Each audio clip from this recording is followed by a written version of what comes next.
Anyways, so now we're going to something useful. We may use R to do regression. So this may from time to time help you to solve some problems that you have with Excel.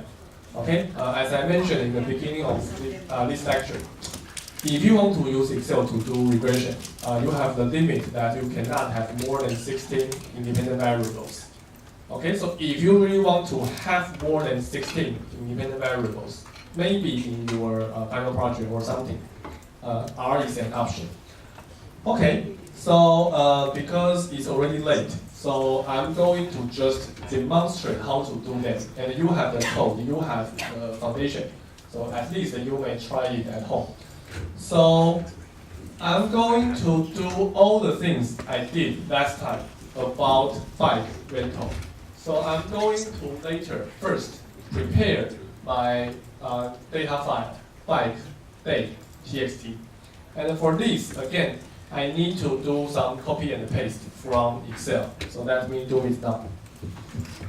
Okay, so this is bike date.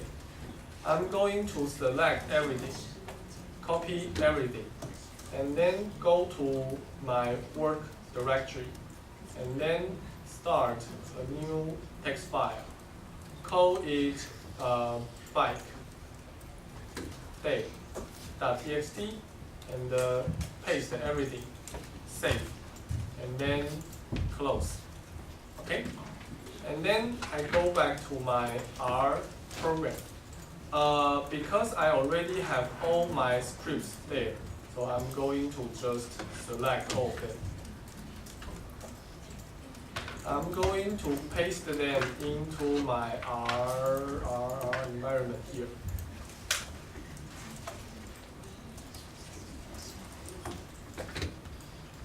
Okay, so I'm done with all the preparations. Now I'm going to first read data.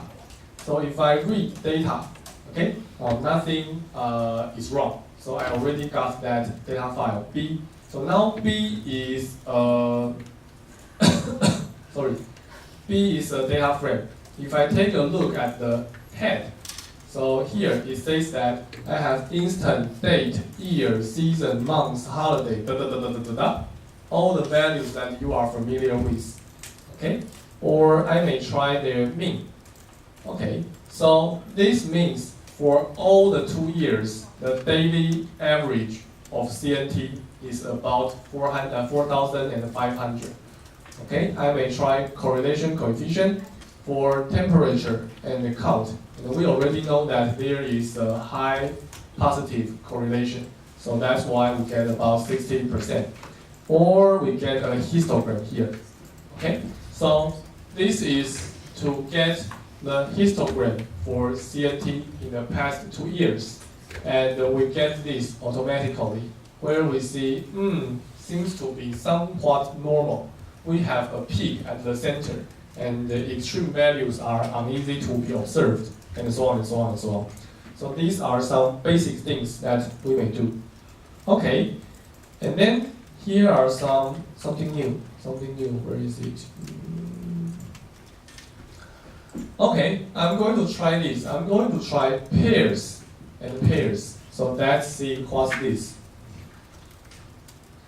I'm going to try this function pairs. Okay, so it takes several minutes for me to get a graph like this. So if I take a look at this, it's uneasy to see what's this. So I'm going to try the next one. I'm going to try pairs again with my table, but with only the last 7 columns. Okay, so what's this? This is basically a pairwise scatter plots for all the variables you selected. So for temperature and apparent temperatures, you see high correlation. For temperature and humidity, basically nothing. For temperature and wind speed, weird. But for wind speed and schedule, humidity and schedule, maybe you see some impact, maybe you don't. Schedule and register, of course, have some huge impact on CNT. That makes sense. So this is for you to get pairwise correlation coefficient. Okay? Oh. And of course, you can see this and that are somewhat symmetric. For this graph, the y variable is schedule, the x variable is wind speed. For this graph, the y variable is apparent temperature, the x variable is schedule. Is that okay? So this is your pairwise scatter plot. So in many cases, this is also useful because we suggested you that for each variable, if you want to put that as an independent variable for your y, maybe you want to double check whether you want to have a square relationship, square root relationship or something. If you want to get some hint about variable transformation, maybe you want to try this. Okay? And again, if you try to draw the scatter plot for everything, okay? Don't do that because you have many variables that are binary or categorical. The scatter plot for them is not very useful. So if you have them, don't copy and paste onto your report. You're going to do something wrong. Okay. So now we want to do regression. If we want to build a simple regression model, all we need is the function called Lm. Lm means linear model. Okay? And the next week, 2 weeks later, we tell you there are something not linear model. But today, we are doing linear regression, right? So that's linear model. So if I want to do linear model, this is what I want to do. I'm going to use Ln, and here this symbol tilt. Before the tilt is the y variable. After the tilt, it will be my x variable. So in this case, I'm saying that I want to use instant to explain or to predict CNT. Okay, so this is y, this is x. I'm going to do regression to get the results in a variable called fit, and you can call it anything else. And then do some summary about it. So let me try it.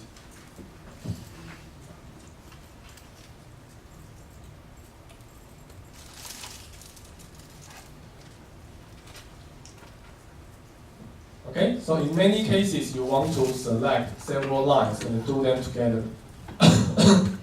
So I do them together, and then this is how I get a result. I do Lm, and then I do summary. This screen tells me several things. So you call the function Lm, where your formula is using CNT as y and then using instant as x.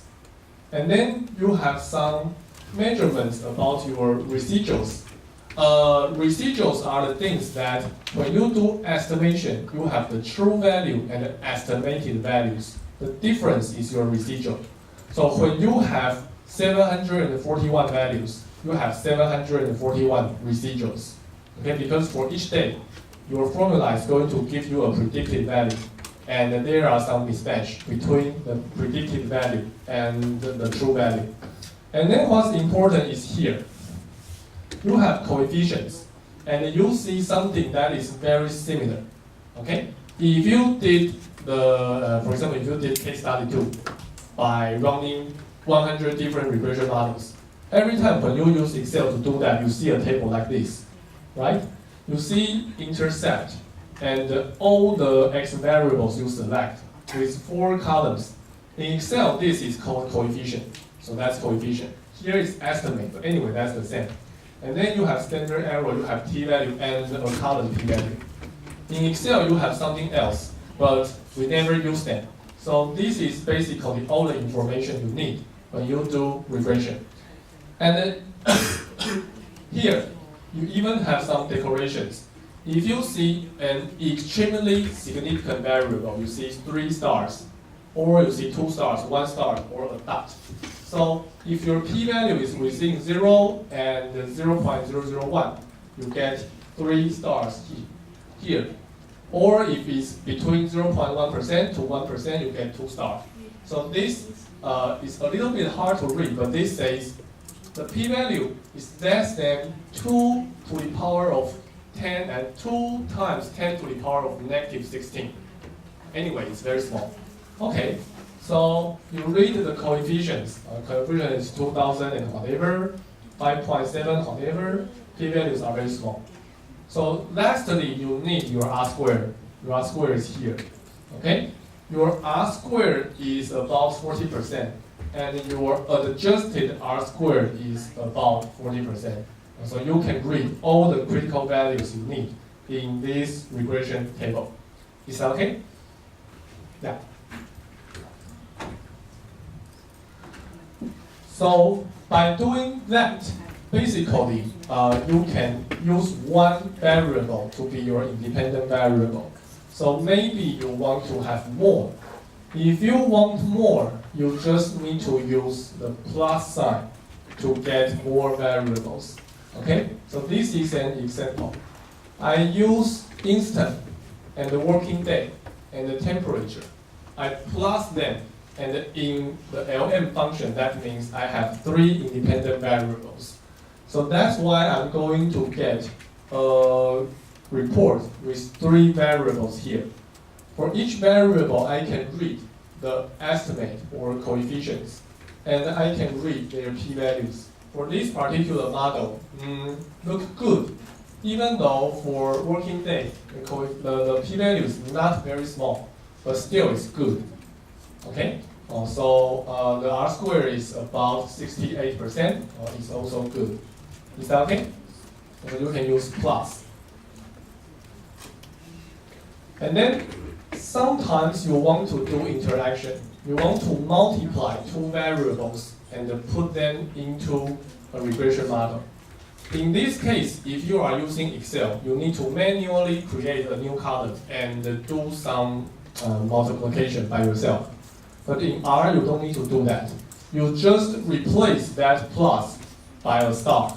Star means multiplication, right?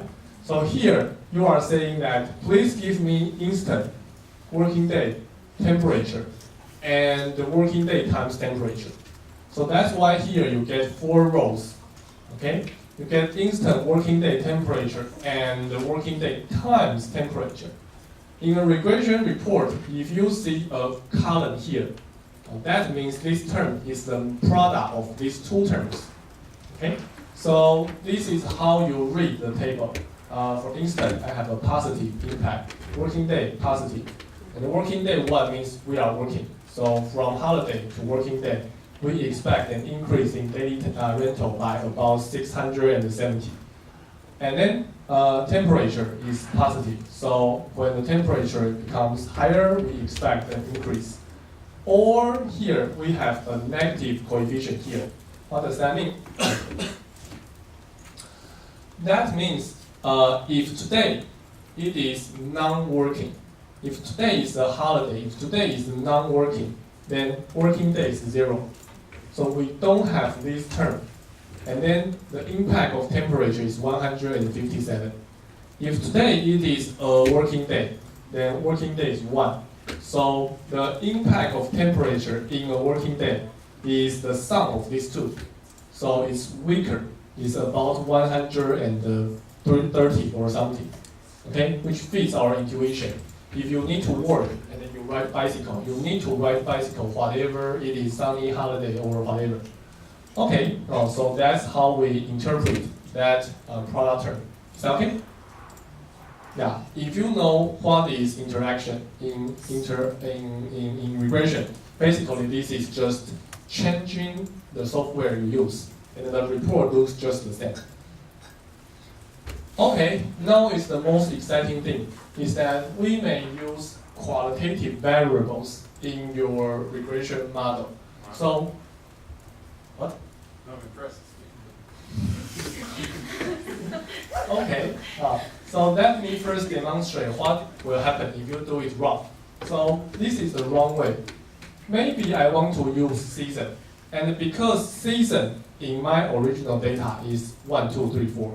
So just like in Excel, you may mistakenly make it quantitative, or here you may do that too. So suppose I just put it into my model directly as season. I have season here, and I get coefficient, which does not mean anything. Okay? So this is a wrong thing. In Excel, what we do is that for season, because we have 4 values, so we need to create 3 columns, 1, 0, 0, 1, if else, whatever. In R, you don't need to do that.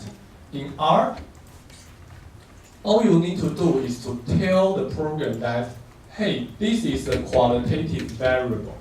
Even though it is labeled as numbers, don't treat it as numbers. Please treat it as factors. So I'm going to have this column for this vector of values, converted them into factors.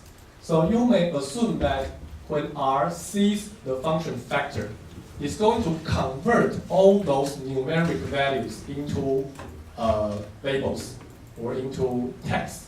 So they are label 1, label 2, label 3, label 4, instead of integers 1, 2, 3, 4. And in that case, R will be able to process everything automatically so that you can read the report like this. Okay? If I execute that particular formula, I'm going to get 3 rows here, which means that variable factor B season, if the value is 2 or 3 or 4, then we have estimates, we have p-values, and then you don't see 1 because 1 is your reference level. Okay? So you have 4 values, you have 1 reference level, and then you have the other 3 here. If you use Excel, you manually create 3 columns, 1, 0, 0, 1, if else, and you put the 3 columns here, you get the same thing. But if you have R, then at least for this part it's easier. You just say factor, and then you're done.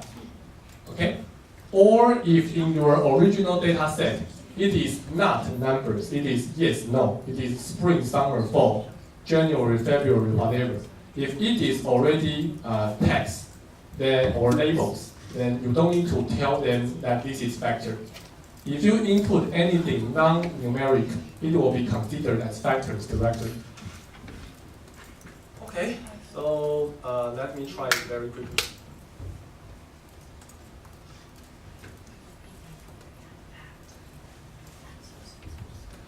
Okay, so I'm here.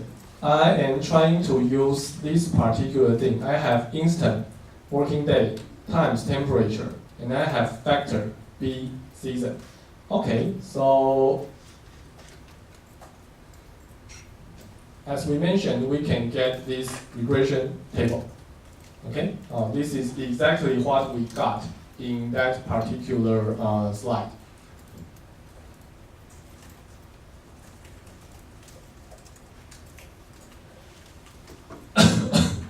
So let me use 3 more minutes to talk about factor more. Suppose I focus on that particular vector season, okay? And if I try to take a look at all its values, it tells me that, okay, first you have several days. Their season is 1, and then season is 2, and then season is 3, blah, blah, blah, blah, blah, blah, blah. Okay, nothing special. If I want, I may make them factor.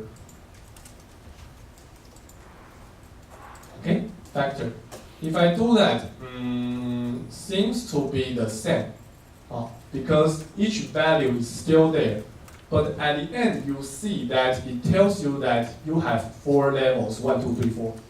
So at that moment, it already converted all those numeric values into 4 labels, or 4 labels. Okay, and then you have 1, 2, 3, 4. And always the reference level by default is the first one. And so that's why later you see that. So maybe I can do this. I'm going to make the results and store them into X. Okay? If I do that, then when I do the regression, I can replace that factor thing by X. Because X now contains all the level information of season. And then, of course, I get the same thing. Okay? But now, you see that it tells you that for x, the value 2, value 3, value 4, they have coefficients, p-values, blah, blah, blah, blah, blah. So that's how you deal with qualitative variables. Is that okay?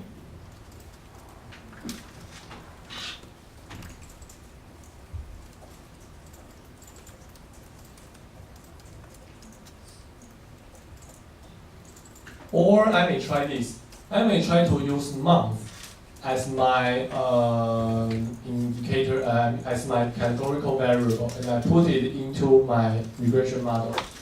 Okay, if I do it, then I'm going to see a huge table, because for that variable month itself, I actually include 11 variables. Okay? And then you see something good, something bad. But anyway, no, this is just to show you that you can factorize anything into a factor. So that means you can actually factorize temperature or something. The function will still work. It's just that the model does not make any sense. Yes? If I want to rerun this regression and I want to take out the ones that don't have good p-values on it, can I tell it that I want to run it with the factors specifically only for 4 and 5 and 12? So first, or do I have to go in and make new columns? Okay, good question. First, there are some ways to do that, but it's very complicated. So basically, there's no simple way. Okay. And the second, suppose that because given you are asking, if you have a variable with several levels, some are significant, some are not. Don't remove those levels that are not significant, because they are a part of that variable. Okay, spring, summer, fall, winter. If you see summer and fall are not significantly different, you cannot just assume that all those 4 seasons are summer. You just keep all the variables there. Okay. Yeah. So that's a very good question, because when I was a student, I also asked, do I need to confine those insignificant levels, or do I need to remove them? No, just keep them there. So when I'm doing the regressions for the presentation next week, and I'm going to run, say, alcohol intake, and I find that actually only one of them has, of these levels, only one of them has a significant p-value. I should still have all of them in there, in the final formula. Yeah. Okay.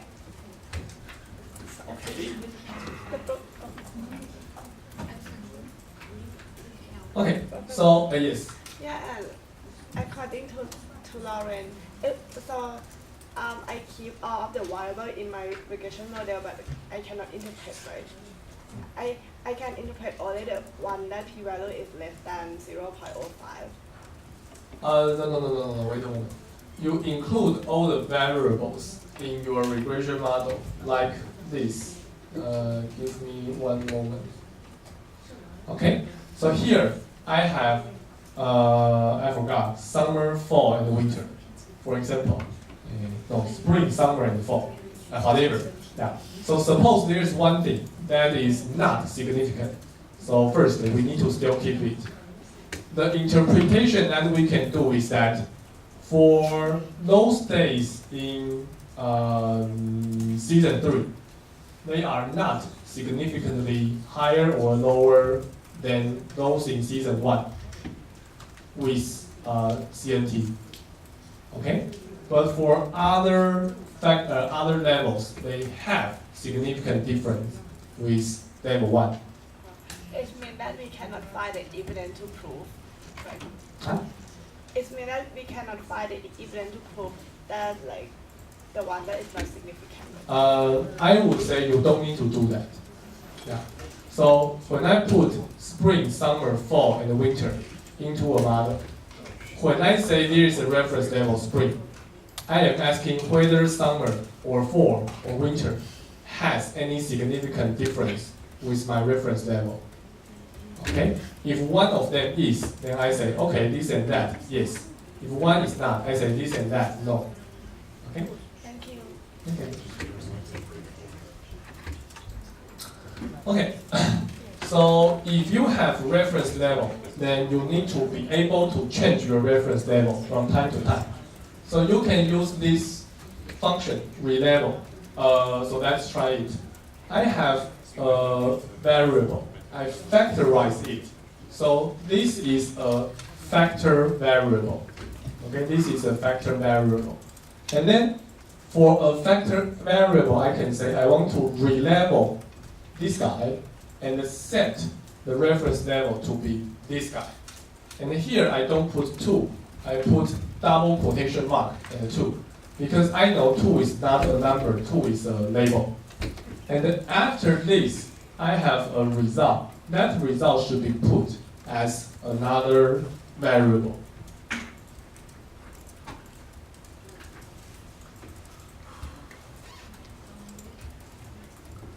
Okay, so it's here. Suppose I relabel my seasons. Okay, so now I have a variable called season new. If I take a look at season new, I still see that these are the original values. Nothing really changed. The only thing changed is the levels there. Originally it's 1, 2, 3, 4, but now it is 2, 1, 3, 4. It tells you that now the reference level is 2. Is that okay? And then you use this variable to do regression here and here. Then you see the result is the same. R squared is the same. P-value for all other values are the same. But for these three for these three levels, their estimate values and p-values become different, which is something we did last time.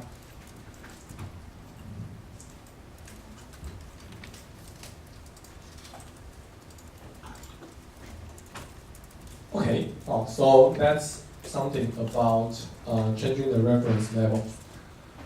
Okay, so I think it's almost the end. So we want to do variable transformation.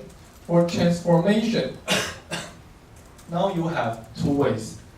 The first way is that you need to manually create another variable in R. So like this. I have a vector called temperature. Okay, so B $ temperature is a vector containing all the temperatures for all the days. Suppose I want to find the square relationship for temperature. I first do the square for all the values, okay, and store that variable as temperature square. So this is actually something we skipped in our basic operations introduction. You have several variables in a column or in a row. If you have a vector with 10 values, if you say I want to square it, you type that arrow symbol. And then you put a 2 here. That means you're going to make that number to be the base and 2 as the exponent. And then that will be applied to each values in your 10 value vector, so that all the values will be squared. And once you have that, you include that into your regression model like this, and then you're done.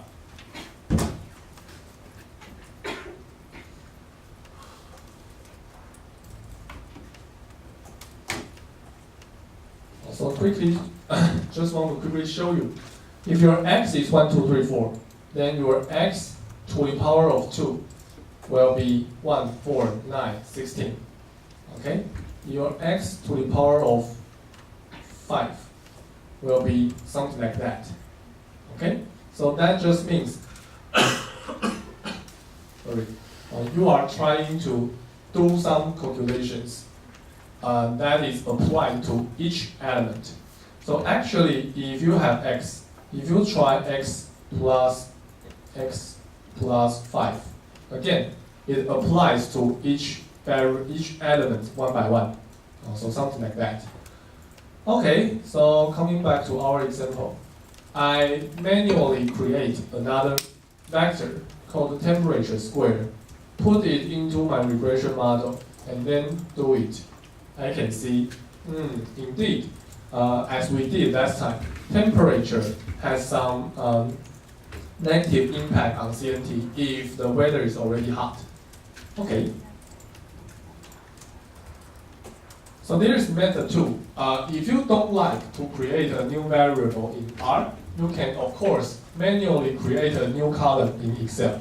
And then you copy and paste again to create another text file. And then you read it again. And then you redo LM in the summary from scratch. So, of course, you can do that. But, of course, if you are willing to create a new variable in R, that will be easier. So lastly, you may get fitted values.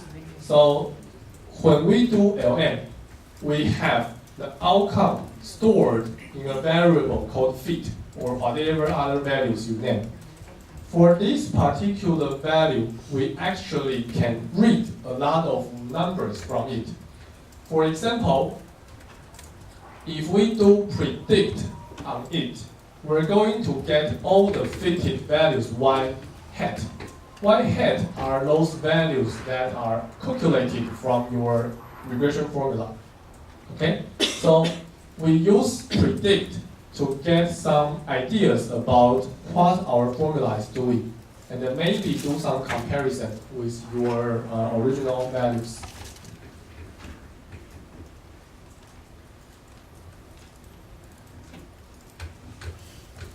So let me try it, and to show you the result, let's do something that is easier.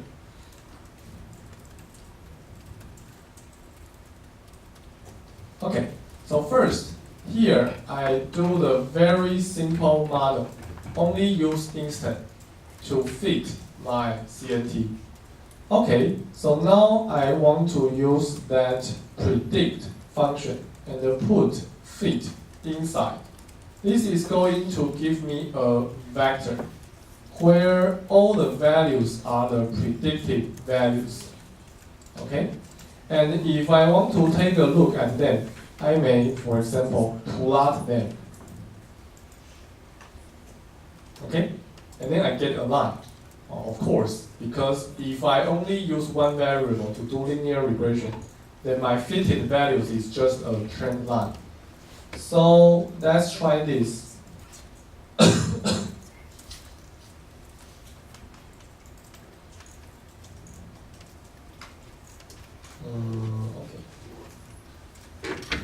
So what I want to do now is that I want to first plot my original values.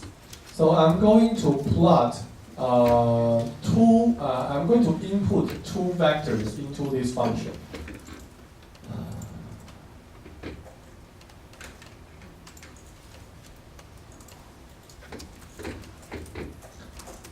So the first thing I do here is that I make two variables. Variable 1 is from 1 to 731. So that's my x variable.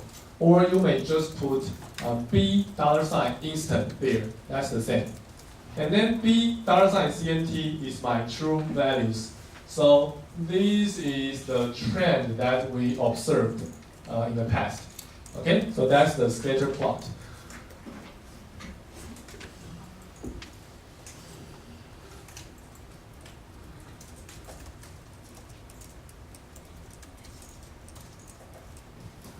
So now I'm going to add the predicted values or fitted values into my model. So here I have a graph like this, okay?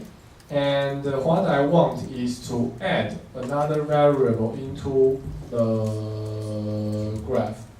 So give me one moment.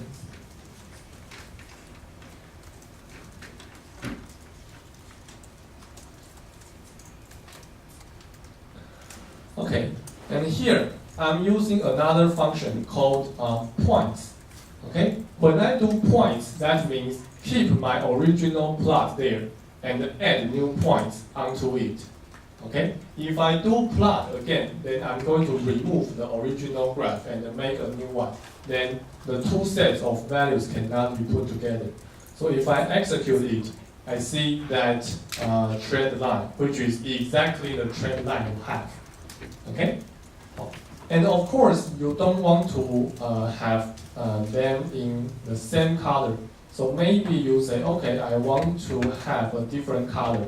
I didn't tell you how to do that, but anyway, that's something you can do. Then you're going to get a red line. Something you can do, but you don't need to.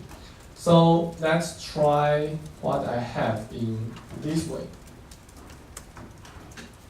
Suppose I have a more complicated model, okay? A very complicated model like that. And then I can first plot my values. Plot my value, how to do it? This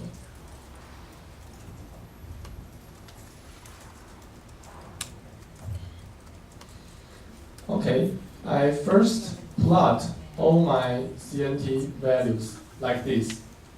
Okay, nothing special. And then I plot all the predicted values where the colors I want them to be red. Okay, so I do it, and then I can see they are plotted together. So this simply says that black dots are the true values. And of course, my red values are typically within the spread of black dots, because I'm using a formula, but there are always some random errors, okay? But with trend, with seasonality, with temperature, we can basically capture the shape. And then here, there are something that we cannot predict, but that sometimes happens. So a graph like this helps you to understand what you are doing. So basically, if you can get those predicted values, then you can plot whatever you like. Okay? Yeah, okay, so that's all for today. I'm sorry it's late because of my Windows updating. But anyway, yeah, that's all. So for the next week, you do case presentation. I hope you all know the rules. If you are unfamiliar with the rule, let us know before the presentation. Okay? Yeah, okay. After the presentation, we still have 2 lectures. We will utilize R to do some other things, data mining, machine learning, whatever, to give you some simple introduction. And that's all. Thank you.